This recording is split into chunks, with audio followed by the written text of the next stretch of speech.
Good afternoon, everyone. Could I have your attention, please? We apologize for beginning a few minutes late, but if I could have your attention, thank you all for attending this Council on Foreign Relations meeting. A reminder, this meeting is on the record, and we have members and guests joining in person as well as on Zoom, so welcome, everyone. If you're in the room, if you could just check your electronic devices and silence them, that would be appreciated. During the Q&A, if you'd like to ask a question, please raise your hand. If the presider calls on you, please stand, wait for the microphone, introduce yourself, and ask your question. If you're on Zoom, click on the raise hand icon at any point. During the Q&A, if you hear your name being called out by the operator, please accept the unmute now prompt and then proceed with your name, affiliation, and question. Again, a reminder, this meeting is on the record. Thank you, everyone.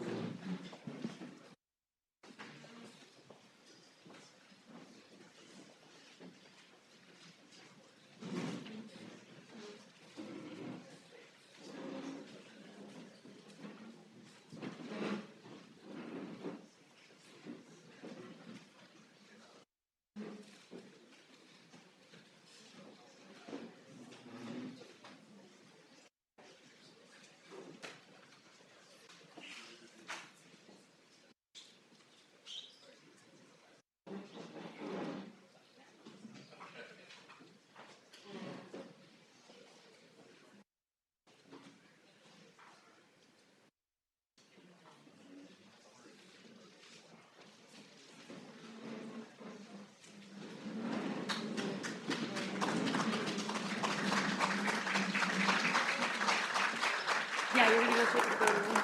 Okay.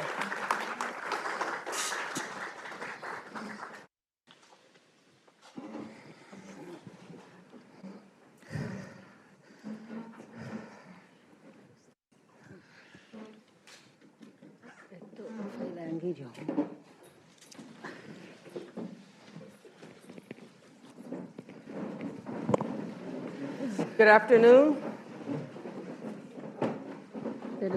It's good to see you all. Welcome to today's Council on Foreign Relations meeting with President Netumbo Nandi-Ndaitwah of Namibia. I am Jendai Fraser, Dignity Distinguished Visiting Fellow at Stanford University's Hoover Institution, former Adjunct Senior Fellow for Africa Studies at CFR, and former U.S. Ambassador to South Africa. And I will be presiding over today's discussion. We are joined today by CFR members attending both virtually and in person in New York. I would like to remind the audience and members that the meeting is on the record. It is my great honor to welcome Your Excellency to CFR and to briefly introduce you.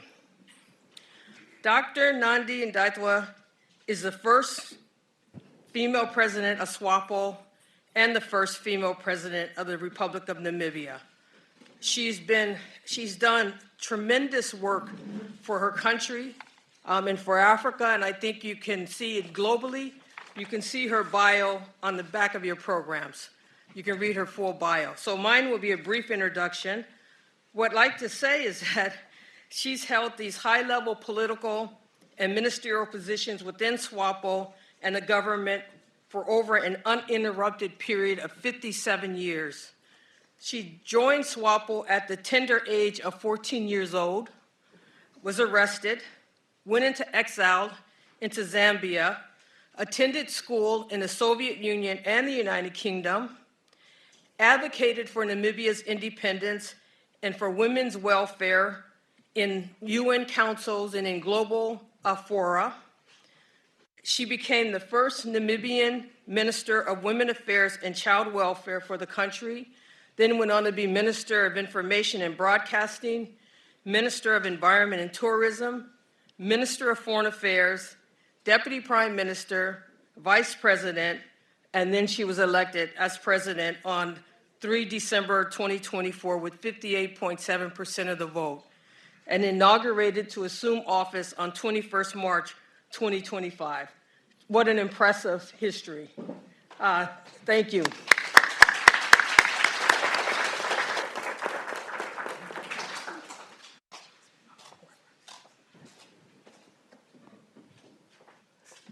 Sorry, Madam President. Please Let me welcome you to the podium for your remarks.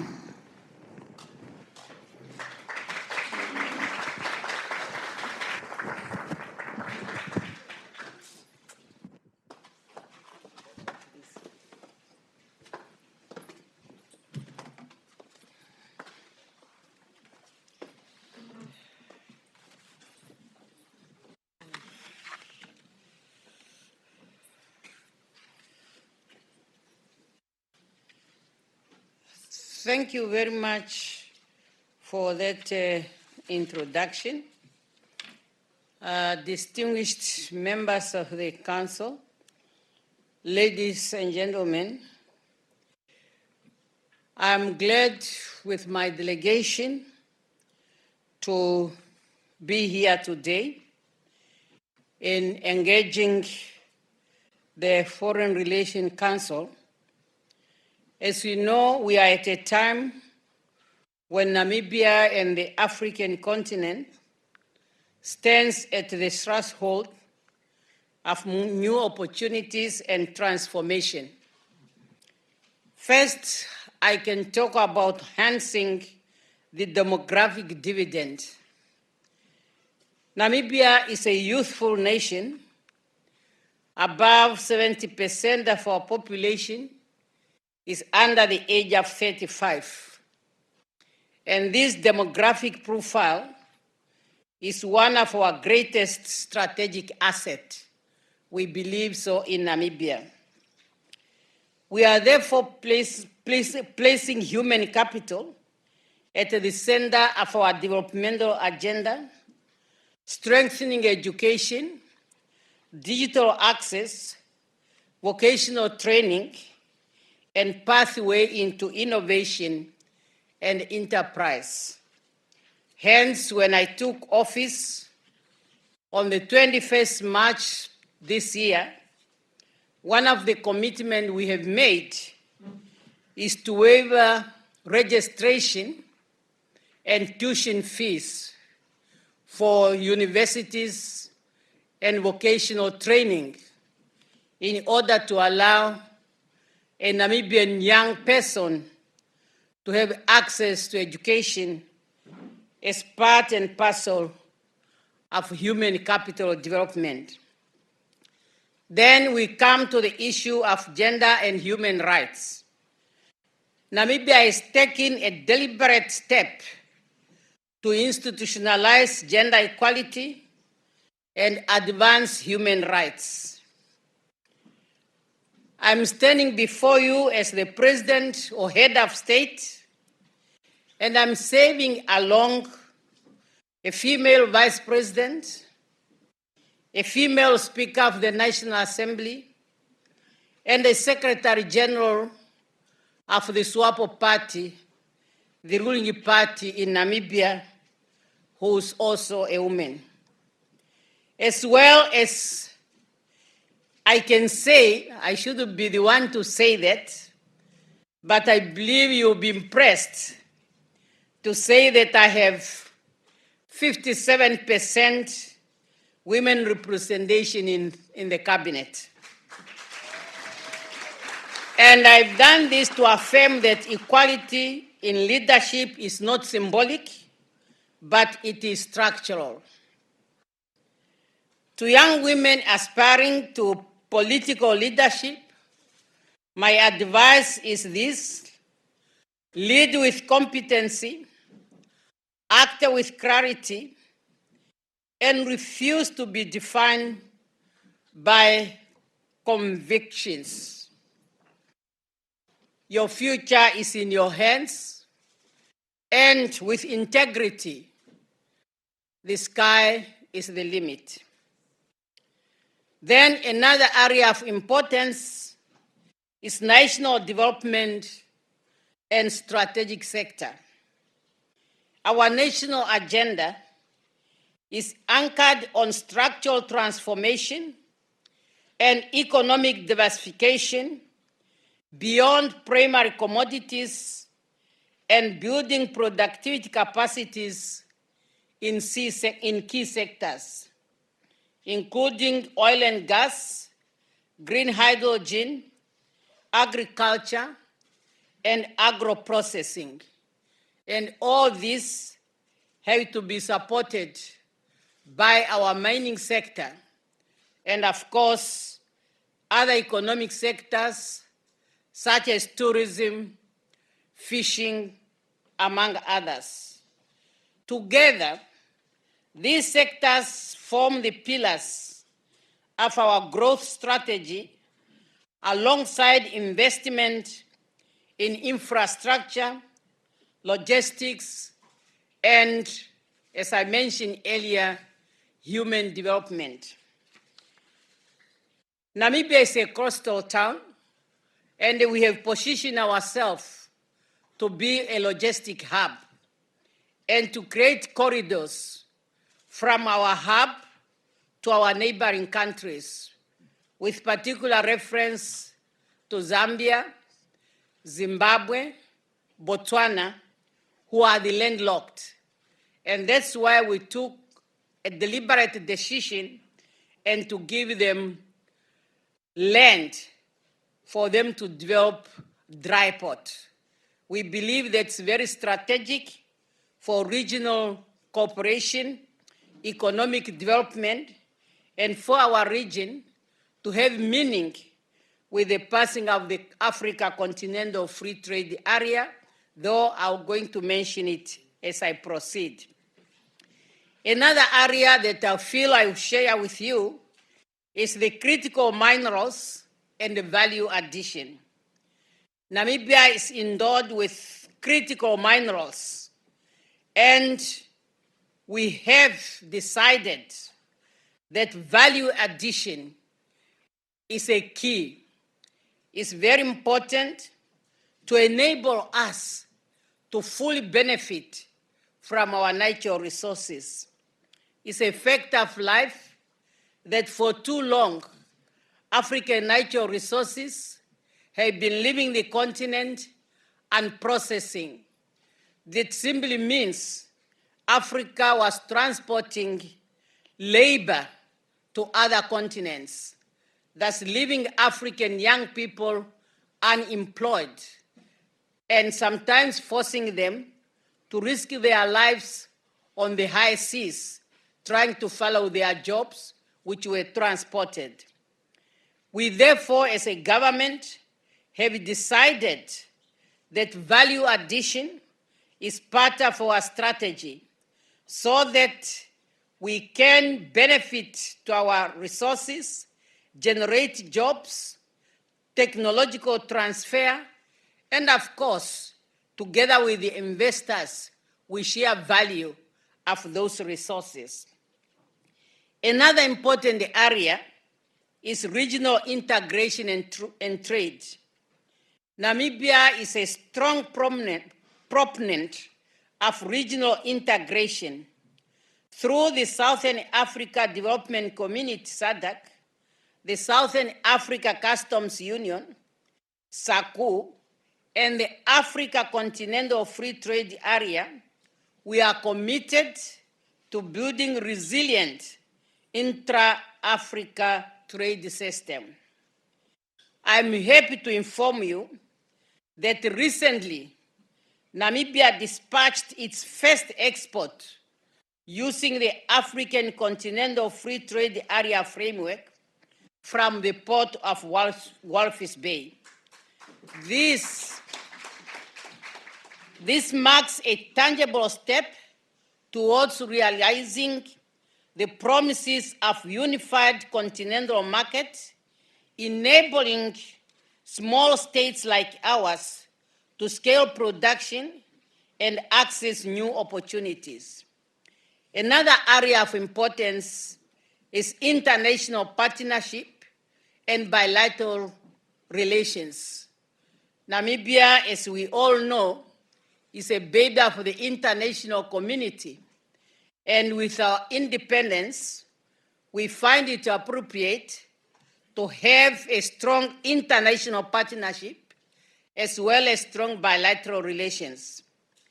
It is with this in mind, we can also talk how we value the long-standing relationship with the United States, build on cooperation in public health, education, governance, and sustainable development. We see particular scope for deep collaboration in energy, critical minerals, digital innovation, and capacity building. We seek partnership that align with our national priorities and respect our sovereign development choice, anchored in mutual respect and shared benefit. And that's why we also encourage private-public partnership on the clear understanding that our laws and policies are to be respected. Another area that could have interest is the area of foreign policy engagement. Today, we are proud that Namibia plays an active role on the world stage, not only as a peaceful and stable democracy in Southern Africa, but also as a country committed to the future of multilateralism. Our independence came as a result of international solidarity. And it is this international solidarity based on multilateralism that has brought us where we are. And we remain committed, and we would want the international community, as well as the citizens of the world, to find value and to defend multilateralism at all times in order to ensure peaceful coexistence between nations and people. Recently, Namibia served as a co-facilitator of the United Nations Pact for the Future, alongside with the Federal Republic of Germany at the 79th session of the United Nations General Assembly. Namibia's leadership role in this process reflects our belief that small states have a big responsibility and the capacity to help shape more just a global order. In co-leading the negotiation, we amplify the voices of the global South, the voices of the youth, and the aspirations of future generations. The Pact for the Future is not simply about policy reform. It's a moral commitment to build a future that is inclusive, sustainable, and grounded in solidarity across borders. That's why this Pact for the Future also recognizes the important role Africa can play once the UN Security Council is reformed. Finally, I can talk about the global financial reform.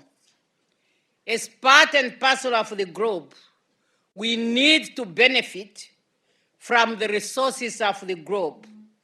The current international financial architectures rooted in the Bretton Woods system must evolve to reflect the reality of today's multipolar and interconnected world. We support the reforms that give voice to developing countries, express access to concessional finances, and deliver climate and development financial at a scale. The current system that the North and the South, they borrow from these institutions on different terms. And to make it worse, it is made expensive for the countries of the South, but made cheaper for the North. That is not democracy, that is not fair, and that is what we are calling that there's a need of reform. Punitive interest rates, inflexible conditionalities, and delayed disinvestment undermine the very resilience that global system aims to promote. We need a fair financial order that must be a global priority. Therefore, as I conclude, I want to say Namibia's vision is clear: a peaceful, inclusive, and resilient democracy that leverages its human capital, natural wealth, and geographical location to build shaped prosperity at home, in the region, and across global partnership. We welcome engagement with institutions such as the Foreign Relations Council as thought of partners and strategic allies in advancing a more equitable and global order rooted in cooperation, respect, and common purpose. And this is what, as Namibian, we believe in. We want a true partnership that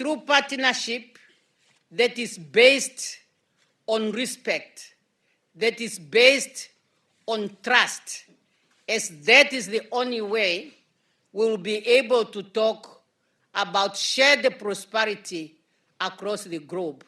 Thank you very much for your kind attention.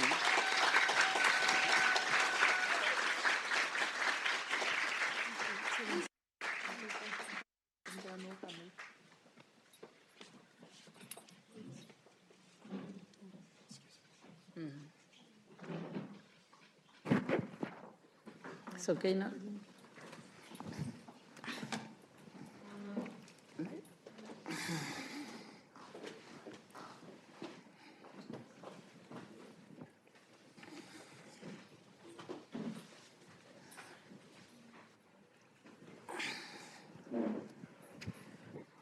Your Excellency, thank you for a really comprehensive statement about what your priorities are, how Namibia is positioned within the region, and what needs to take place globally to create the type of shared prosperity and good relations between countries as you laid out, the community of nations.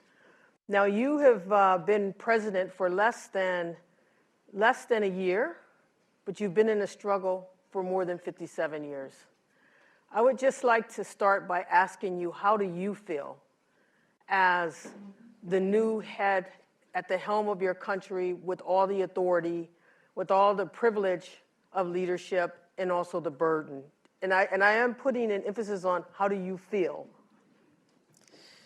Yeah, I like the word you use, privilege, because this is really not something that one can celebrate.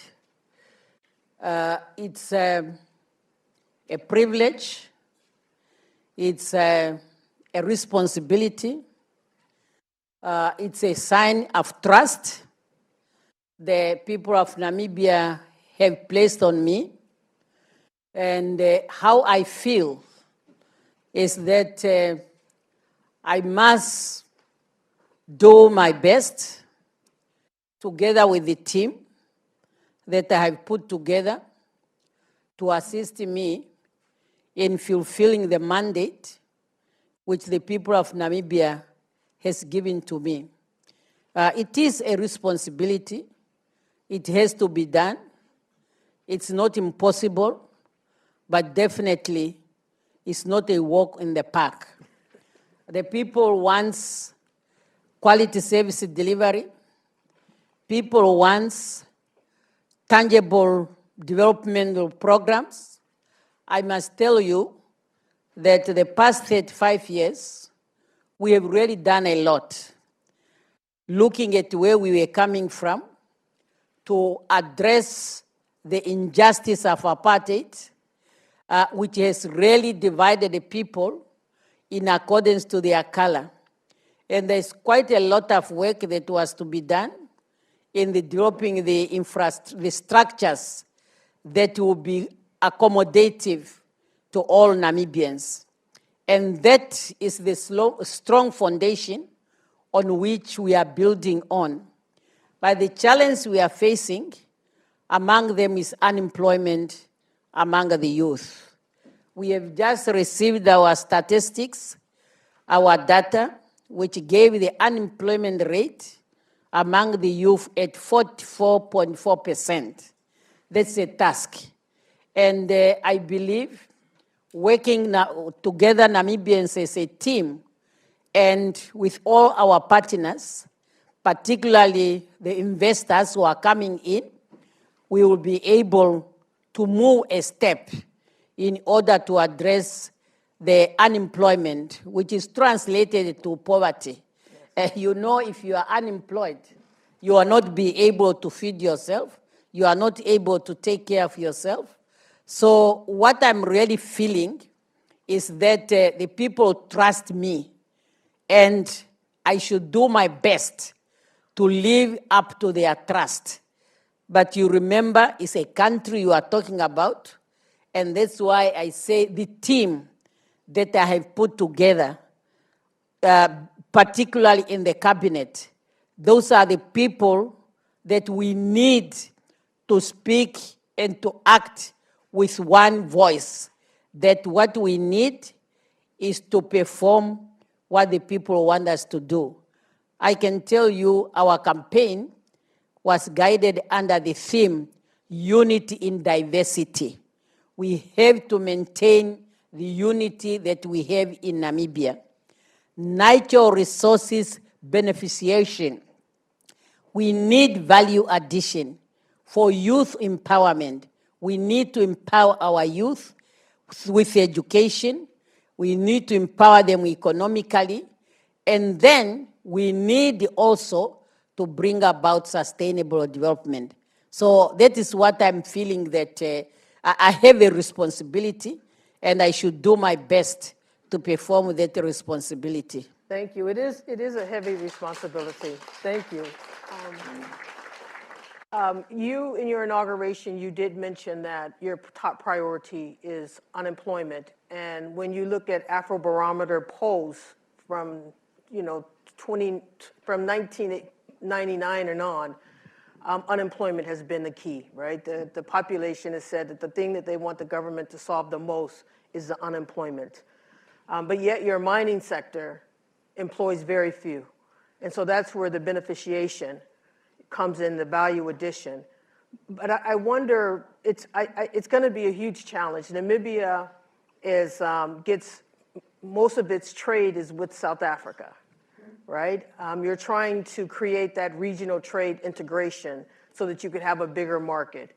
And you talked about the global financial architecture, which overshadows some of that and affects your commodity prices, et cetera. So I guess I understand what you're saying about needing to have a team, and that your team is really, it's you at the helm, setting the vision, holding accountable. But how does your team, we all talk about these issues about unemployment. The whole continent, because of the demographics, are facing this issue of unemployment. What is your first step to transformation beyond saying we have to do the agricultural sector? Of course, as very importantly, human capacity building, giving the young people an education, that opportunity, but the structural problems of the economy in terms of the trade link with South Africa, as you said, the inequality in terms of apartheid and how much Namibia's economy is still integrated with South Africa, the land issues in terms of who actually owns most of the land. What's your first step? Yeah, you are right that South Africa is our main trading partner, and that is a geographical and historical reality. Geographical in the sense that is our neighbor, and historically, as you know, that Namibia was ruled under the apartheid South Africa. But you have also to know that both Namibia and South Africa, we are members of SACO, which is an arrangement between some of the countries in Southern Africa. However, we also now are co-signatory to the Africa Free Continental Trade Area. So with that, we'll be able to look for new markets that will be able to get into other sectors of the economy where the jobs can be created. You talked about the land. Land is very emotive issue in Namibia because, as you know from the history, the colonizers, they have really taken up much of the land, which they put in their hands. But we have been very strategic from our independence.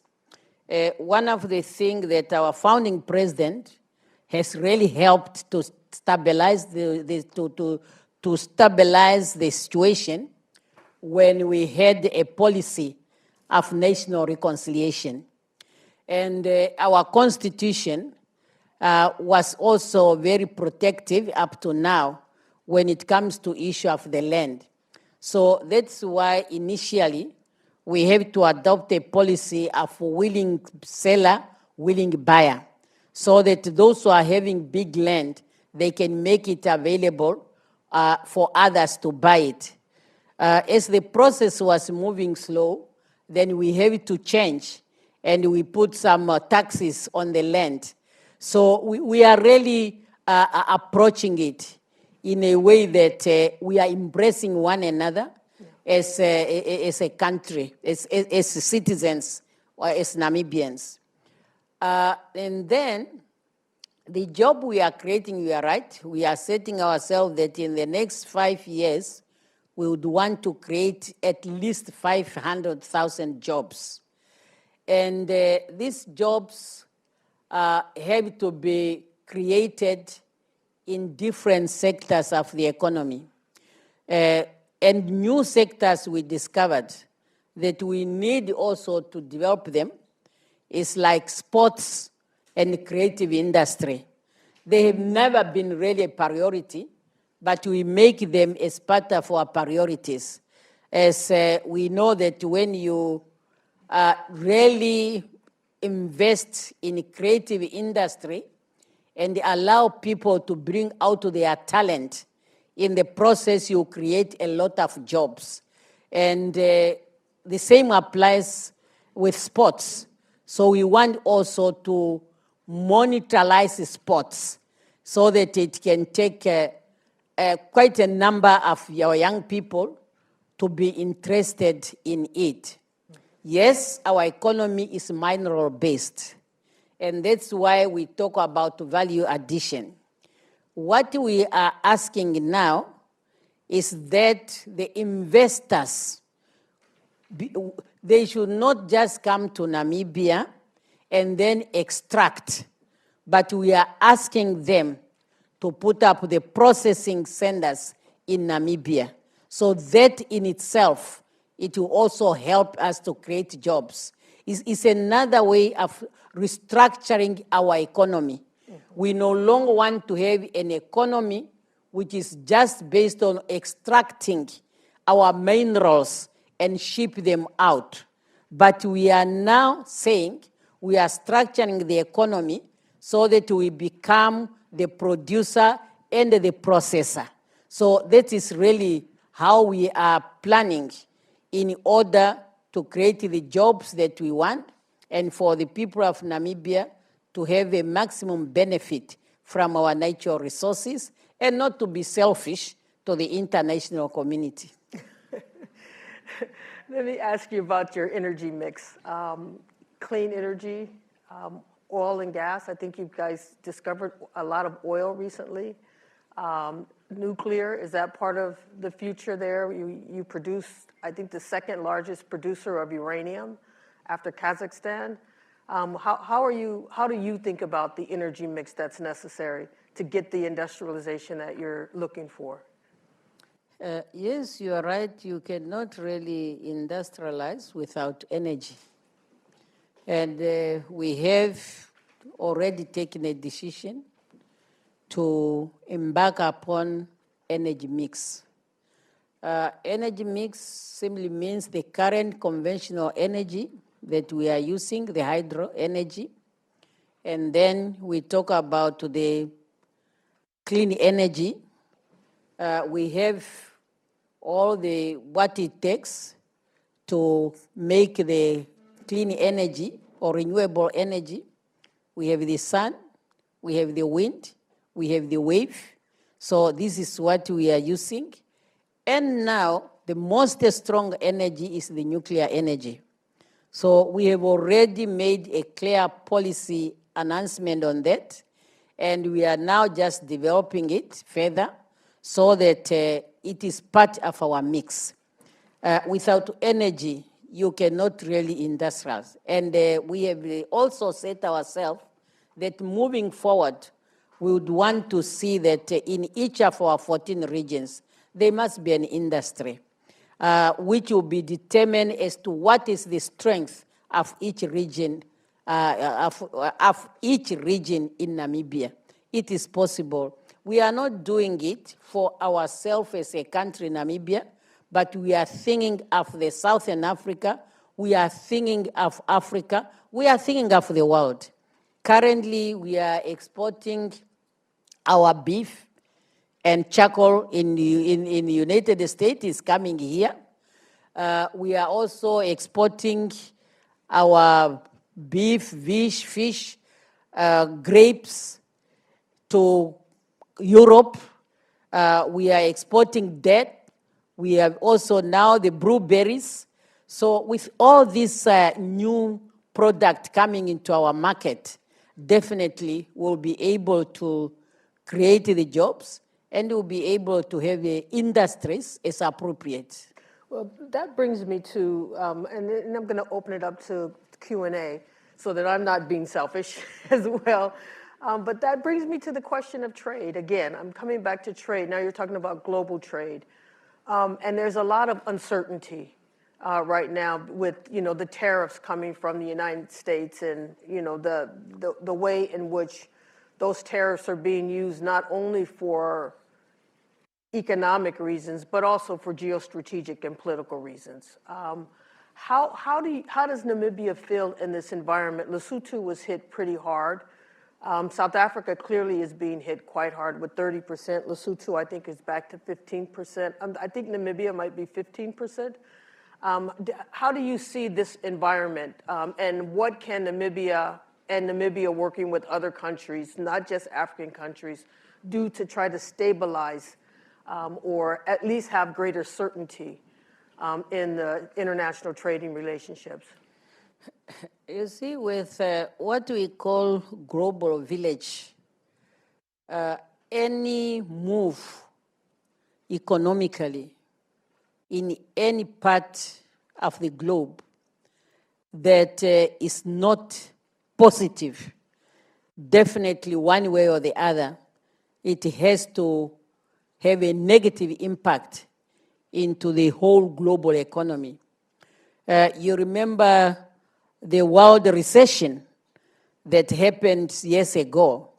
I think it was just something happened in one country. It was related to estate, I believe. And because of that, we all just suffered.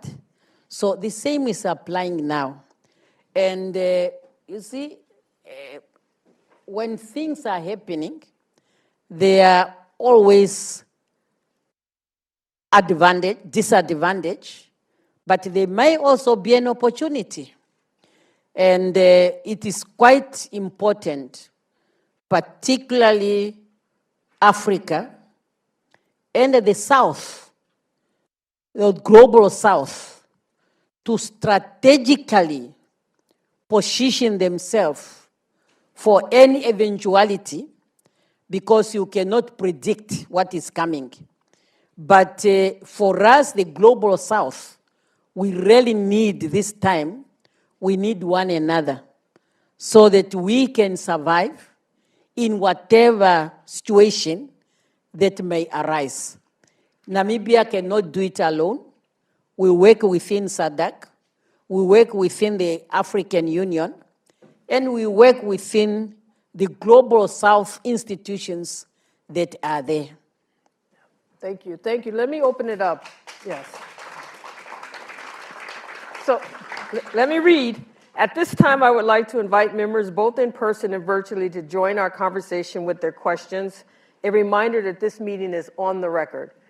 I saw your hand first, sir. Madam President, thank you very much for a very thoughtful presentation. Oh, sorry.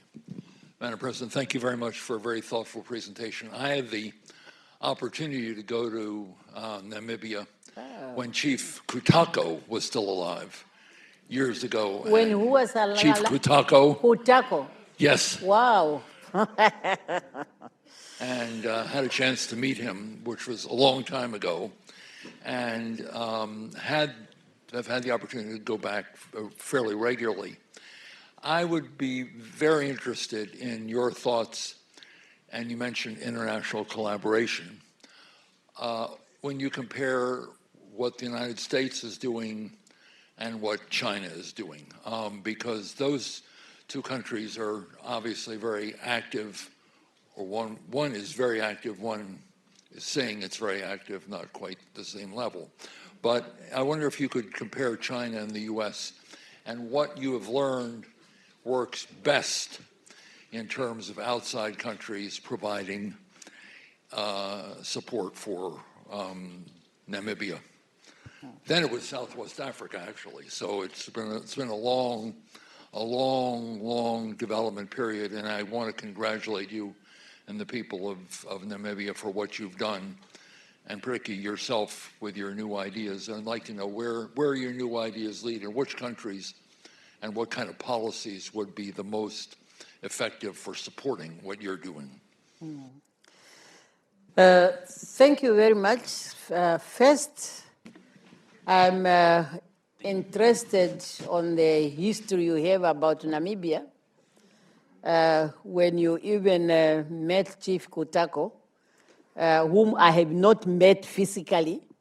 I have seen him in the photos. When I first came to the General Assembly 74, my interest was to go to the basement in order to look at his bus, which is there. So I think we have something to learn from you as a country, just to add to our history, as how were your encounter with Chief Kutako, if you did. Now, coming to your question. He was 100 years old then. Yes, thank you very much. Now, you are talking about comparing, or you are asking, how do we look at the United States and China?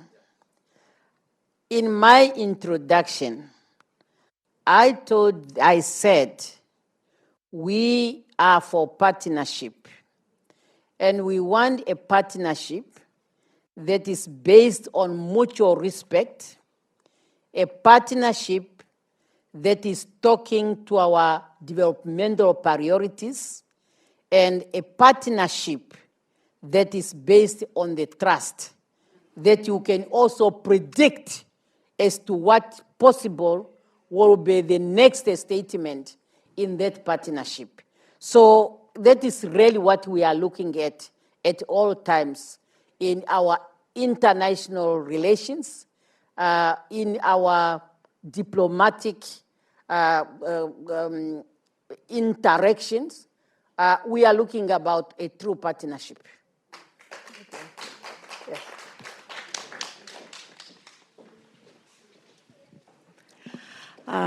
Madam President, my name is Sarah Lee Whitson. I'm the Executive Director of Dawn. I want to thank you for your leadership as a co-founder of the Hague Group, seeking to enforce and support the International Criminal Court's prosecution of war crimes in Palestine, and also to congratulate the actions you've taken to uphold the General Assembly resolution to stop aid to Israel in its illegal occupation and apartheid.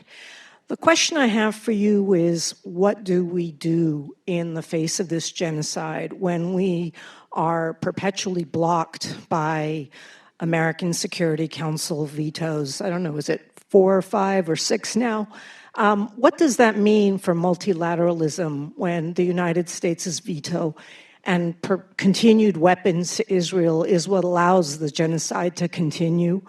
How will you, as a co-leader of the Hague Group, seek to protect the International Criminal Court, enforce the decisions of the International Court of Justice? Okay. I'm just trying to get more questions in. What we are experiencing is very much unprecedented. Looking at what is happening in Gaza, one really did not expect that at that rate of killings, that rate of the weapons that are being used, even hunger, has now become a weapon of war. You do not expect that there could be any human conscience that can allow that to happen. Unfortunately, it is happening. Africa, for more than 20 years now, we have been in the negotiations where we are demanding the reform of the UN Security Council. We are not moving. Before I came here, today, this hour, I was attending a session in the General Assembly chamber where they are discussing up to now the situation in Palestine. What is giving one hope that we are closer to find a solution to the two-state solution between Israel and Palestine is that those who were not in support of the plight of the people of Palestine, the number is increasing. Those of us who have been supporting from the beginning, now we are seeing that there's quite a number of countries who are joining in. Before I left, France just announced in the assembly that they now recognize the state of Palestine. Now, with so many European countries coming on board, with many other countries coming on board, that is the pressure that we are looking at. We don't believe, as a country, we don't believe that the war are a solution to any problem. You can fight. We fought our fight during the liberation struggle. Resolution 435 was adopted, but there was intransigency that took time. But at the end of the day, we sat down, we discussed, and then Namibia became a classic example how multilateralism can be successful even when there was a conflict. So we are really, really hoping, and we are looking to a time when what is happening in Gaza, what is happening to the people of Palestine, should be brought back onto the table to be discussed and a solution to be found. We believe that two-state solution between Palestine and Israel is the only key. Now, you say the United States has been vetoing, continue to veto. is allowed according to the charter, but how useful now the UN is coming to support the maintenance of peace and survival of human beings. But we hope through negotiations we will go back to the original idea of the United Nations, because currently we just don't know as to what is happening in as far as the UN is in carrying out its mandate to the citizens of the world. Thank you. We're gonna go 5 minutes over, so we can probably get in 2 more questions if you make the questions brief. Please. Thank you, Madam President, for being here. My name is Galwagri Mdit, and I really want to congratulate you for having 57% women in your cabinet. What have you learned from that? Because this is very rare occurrence, not just in Africa but throughout the world. What can Namibia teach the world about that? But you also mentioned that you want to see reforms at the UN Security Council. What kind of reforms does Namibia want to see at the Security Council, and how do those reforms relate to your vision of a multipolar world? Thank you.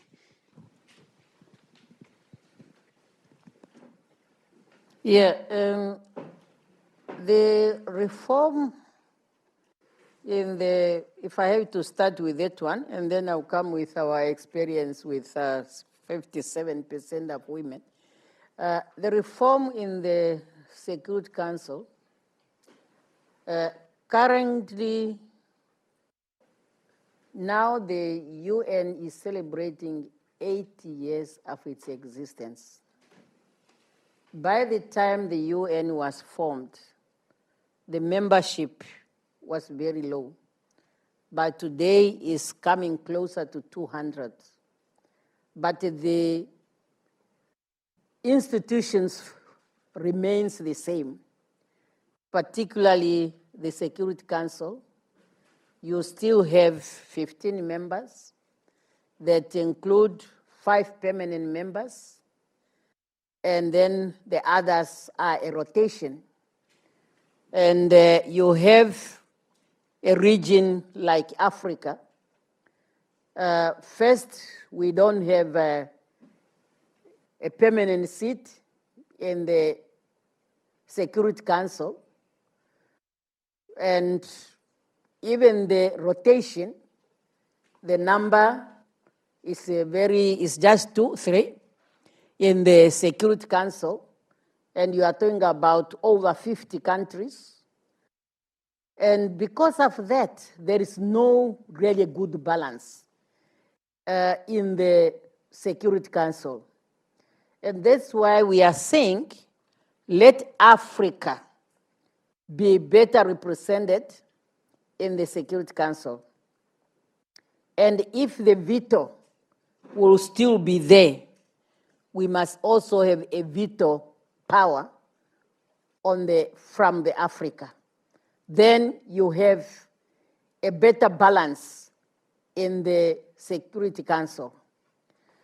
Now, coming to what we have learned as a cabinet which is 57% female, is a cabinet that is only formed from the 22nd of March of this year. But I want to tell you that the collaboration, which is you find in that cabinet, you can see that the collaboration is very strong.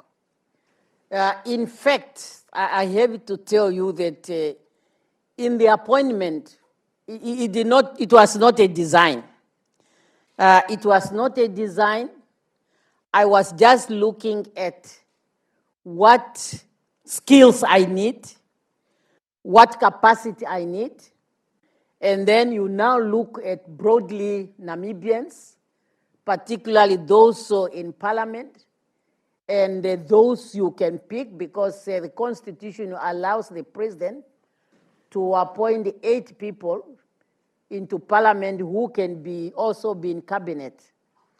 And when I put that team together, so the day I invited the cabinet now to be sworn in, as I was sitting there and I was looking at the faces of people, is when I realized what is happening. So it just came like that, not really a design. So like today here, I have 2 ministers. Please, Minister of International Relations and Trade is here. The Minister of Gender Equality and Child Welfare. So the minority men, like the Director General of National Planning Commission is here. It's also a cabinet position. You can stand up, Director General, don't feel anything. So that is really how it really came. So that is really what happened. Nothing really, and you know, in the party, my party, the party which I'm a president, we have in our constitution the policy of 50-50 in all party structures. And to the extent that even our parliament, when we are putting, because our parliament is proportional representation, particularly the National Assembly, when we are selecting our candidate to the National Assembly, we have 2 lists, one for men, one for women. And then those who came higher, we mix them. When we take them to the parliament, it's a zebra list. So that is really another thing that is just now in our mind to ensure that there's a gender balance in our structures. It does not apply to government, but it's more on the party. But when it's on your mind, you have also to be guided by that one way or the other. I think this is a perfect place to end, which is on, if you want more women, look for more competence, because they're there already. Where's the competence? So thank you so very much, President Ndondi Ndaitwah. And to those of you who've joined us for this meeting today, please note that the video and transcript of this session will be posted on CFR's website. And at this time, if our New York audience could please stay in the room, CFR staffers will open the doors momentarily. But again, thank you, Madam President. This was outstanding. We really appreciate your leadership. Thank you for the opportunity, and let us continue to work together for international peace and stability.